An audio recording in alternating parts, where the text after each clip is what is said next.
পশ্চিমবঙ্গে কোনো সংবিধানই নেই, সাংবিধানিক সংকট তৈরি হয়েছে বাংলায়, সাংবিধানিক রীতিনীতি ভেঙে পড়েছে, গণতন্ত্র বিপন্ন এই রাজ্যে রাজ্য সরকারকে নিশানা করলেন শ্রমিক ভট্টাচার্য। কি বলেছেন শুনবো। The constitution doesn't exist in West Bengal. It is not only a constitutional crisis, there is a total breakdown of constitutional machinery in our state. Judiciary is being attacked. পশ্চিমবঙ্গে কোনো সংবিধান নেই, সাংবিধানিক সংকট তৈরি হয়েছে বাংলায়, সাংবিধানিক রীতিনীতি ভেঙে পড়েছে, গণতন্ত্র বিপন্ন এই রাজ্যে রাজ্য সরকারকে নিশানা শ্রমিক ভট্টাচার্যের।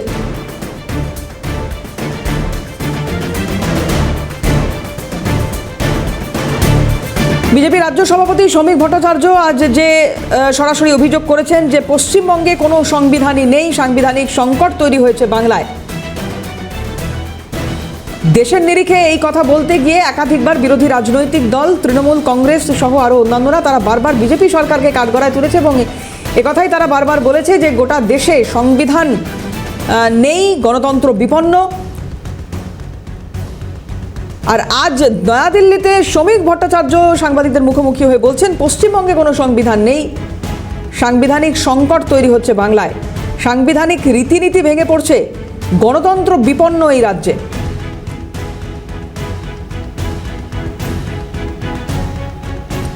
রাজ্য সরকারকে সরাসরি নিশানা করছেন বিজেপি রাজ্য সভাপতি।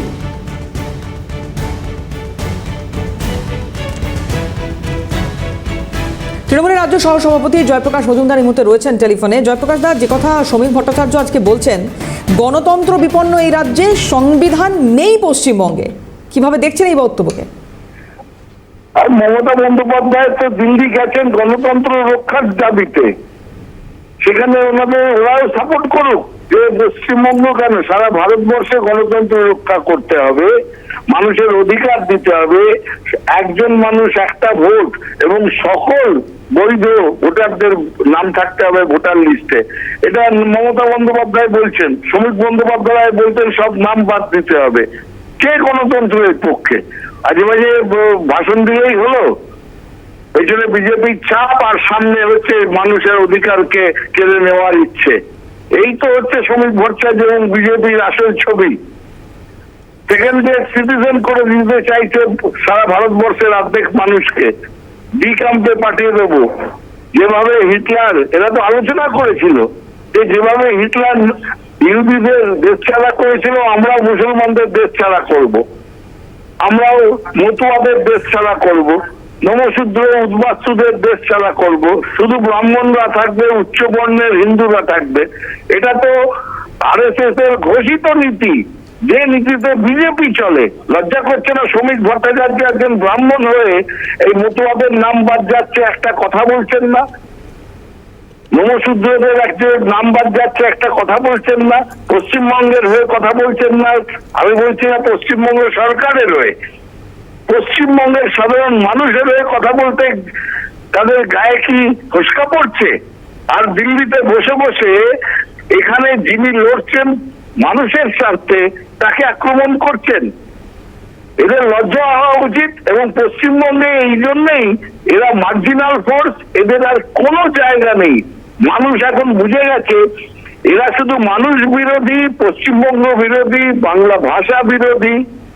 সুতরাং পশ্চিমবঙ্গে এদের কোনো জায়গা নেই। কিছুদিন পরে এদের সবাইকে গিয়ে দিল্লিতেই বাড়ি কিনে থাকতে হবে। অনেক ধন্যবাদ জয়প্রকাশ দা। জয়প্রকাশ মজুমদার রাজ্য সহসভাপতি তৃণমূল কংগ্রেসের ছিলেন আমাদের সঙ্গে টেলিফোনে। কংগ্রেস মুখপাত্র সুমন রায় চৌধুরী রয়েছেন। সুমন দা, পশ্চিমবঙ্গে কোনো সংবিধান নেই, গণতন্ত্র বিপন্ন এই রাজ্যে বলছেন শ্রমিক ভট্টাচার্য, কিভাবে দেখছেন তার এই মন্তব্যকে? আমি শ্রমিকবাবুকে একটা কথা বলতে চাই। উনি যেরকম বলছেন পশ্চিমবঙ্গে কোনো সংবিধান নেই, এটা ঘটনা। পশ্চিমবঙ্গের আইন শৃঙ্খলা ভেঙে পড়েছে, মুখ্যমন্ত্রীর হাতে আইন শৃঙ্খলার চাবিকাঠি আর নেই। এখন পশ্চিমবঙ্গ সরকারের ম্যাসকট হচ্ছে শাহজাহান, সোনাপাপ্পু, আরাবুল শৌকত। এগুলোতে কোনো সেরকম সন্দেহ নেই। তেমনি একইভাবে ভারতবর্ষে সাংবিধানিক সংকটের দেখা দিয়েছে। নরেন্দ্র মোদী সরকার সংবিধানকে মানেন না, সংবিধানের ধারাগুলোকে মানেন না, জনপ্রতিনিধিত্ব আইনকে মানেন না, নরেন্দ্র মোদীও মানেন না। ঠিক একইভাবে সেই জন্য একদিকে পশ্চিমবঙ্গ, একদিকে ভারতবর্ষ, কোথাও সংবিধান নেই, কোথাও সাংবিধানিক অধিকার কারণ নেই। এটা অত্যন্ত দুর্ভাগ্যজনক। সেই জন্য শ্রমিকবাবু শুধু পশ্চিমবঙ্গের সমালোচনা করার সঙ্গে সঙ্গে যেন ভারতবর্ষের যারা প্রশাসক আছে তাদেরও যদি উনি সমালোচনা করেন আমরা খুশি হব। কারণ ভারতবর্ষের সংবিধানকেও নরেন্দ্র মোদী পায়ের তলায় পিষে মেরে ফেলেছে। মানুষের অধিকার, বেঁচে থাকার অধিকার, মানুষের খাদ্যের অধিকার, পোশাকের অধিকার, সবকিছুকে নরেন্দ্র মোদী শেষ করেছে। একইভাবে মমতা বন্দ্যোপাধ্যায় আমাদের গণতান্ত্রিক অধিকারকে পায়ের তলায় পিষে মেরেছে। এটাই হচ্ছে একই কয়েনের এক পিঠ টিএমসি, এক পিঠ বিজেপি।